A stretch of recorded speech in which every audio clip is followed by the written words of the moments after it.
Welcome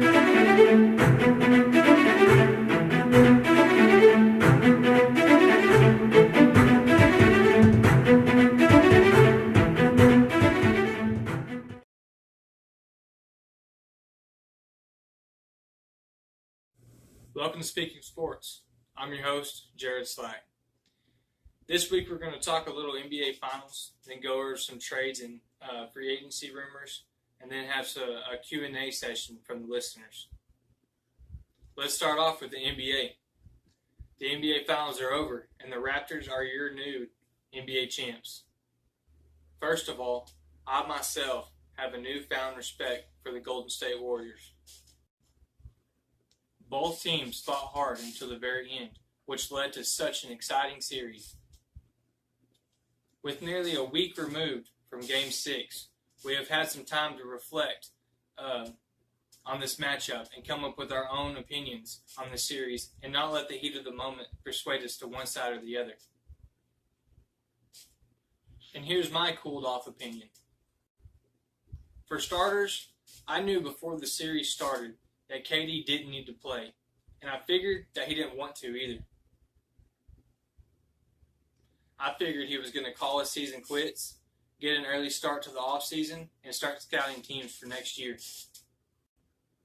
Instead, he risked it and paid the ultimate price.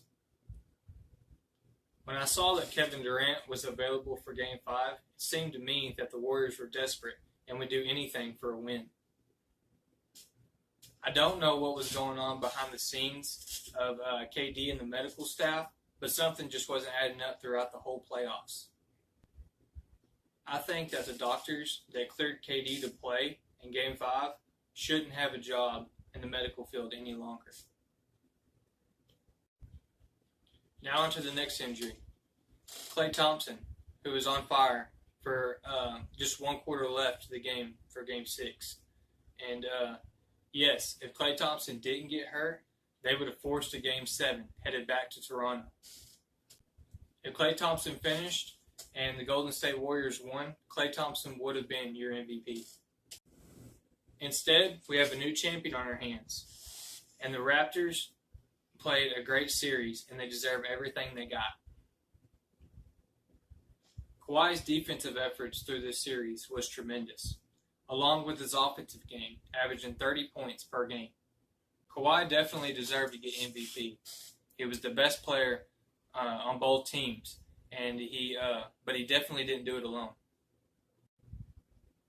In Game 6, there were two other huge contributors for the Raptors, Fred VanVleet and Kyle Lowry. Kyle Lowry is usually a quiet player. However, in Game 6, he clocked in and he went to work. Fred VanVleet had some great defensive games as well. For the most part, he was guarding Steph, and the majority of the series, Steph was quiet. To top it off, he had some huge shots in the game to close out the win. He had a career playoff high of 22 points, and he hit some very clutch shots late in the game to put the dagger in the backs of the Warriors. In the end, it became a very entertaining series. Now I'm going to talk about some NBA trades and free agency talk. On Saturday afternoon, we got some breaking news about Anthony Davis being traded to the Lakers for Brandon Ingram, Lonzo Ball, Josh Hart, and 3 first-round picks. With LeBron and Anthony Davis teaming up, does this make the Lakers contenders? I think it does. There's also a rumor about the Lakers being interested in Kawhi Leonard as well. Kawhi could also be going to either Brooklyn or to the Clippers, where there's a possibility of him and Kyrie teaming up together. Kyrie has always been a great player, but teams will be worried about injuries with him. Kevin Durant and Klay Thompson are both free agents as well. With both of them hurt, it might change some plans for the Warriors. With Kevin Durant tearing his Achilles in Game 5 of the Finals, I think he opts back into his deal signs a one-year contract, and sits on the bench until the start of the 2020 season. I do, however, think that he has seen his last game in a Warriors jersey. Even though Klay Thompson tore his ACL in Game 6, I think he will still sign his max contract with Golden State. I don't think his injury will persuade either side, one way or the other, to stay or leave. I've always predicted that Klay will stay with his team. Free agency is a wild ride, and sometimes more entertaining than the finals themselves. I predict some big things to happen on July 1st when free agency hits. Now on to the Q&A portion of the show. Here's one question. If you can have an MVP for the Rangers so far this year, who would it be? I would have to split that between two people. Mike Minor has had an excellent start to the year, and his numbers are up there with the best in baseball. My second pick would be Hunter Pence. He's had a great start to the year, and his numbers are good. He's been a great teammate and great on the field and off, and he would be my co-MVP for the Texas Rangers. Question 2. With the Yankees acquiring Edwin Encarnacion this weekend, what does that mean for their playoff chances for the Yankees? I would have to say if their lineup stays healthy, they're going to be first in their division, and the Rays and Red Sox will be in a race for the wild card the rest of the year. Question number 3. How do you think the Arizona Cardinals will do with Kyler Murray and Cliff Kingsbury?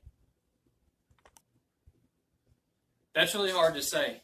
Kyler Murray is an electric quarterback, and he's going to make some big plays this season.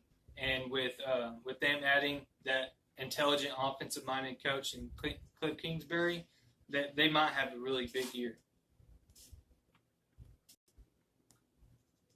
Question 4. Will the Dallas Mavericks make the playoffs next year? Absolutely, yes. Luka was a great player last year, and this year he's going to be smarter and bigger. Usually after that first offseason, players tend to get a lot bigger. Plus, they're adding Kristaps Porzingis, and they'll probably get J.J. Barea back from his Achilles injury, and you'll have Jalen Brunson coming off the bench. Question number 5. Who will win the division in the NFC East this year? As bad as I wanted to say the Cowboys, they're going to have a very rough schedule next year. But mark this down right now. The winner of that division will be going 10-6. I don't know if that's going to be the Cowboys or the Eagles, but one of them will be 10-6. So let's go Cowboys. If you have any sports-related questions, please comment below or message me, and I'll try to get them on next week's show. Thank you for listening to Speaking of Sports. I've been your host, Jared Slack. Join me next Wednesday at 2 p.m. on the Global Media YouTube Network.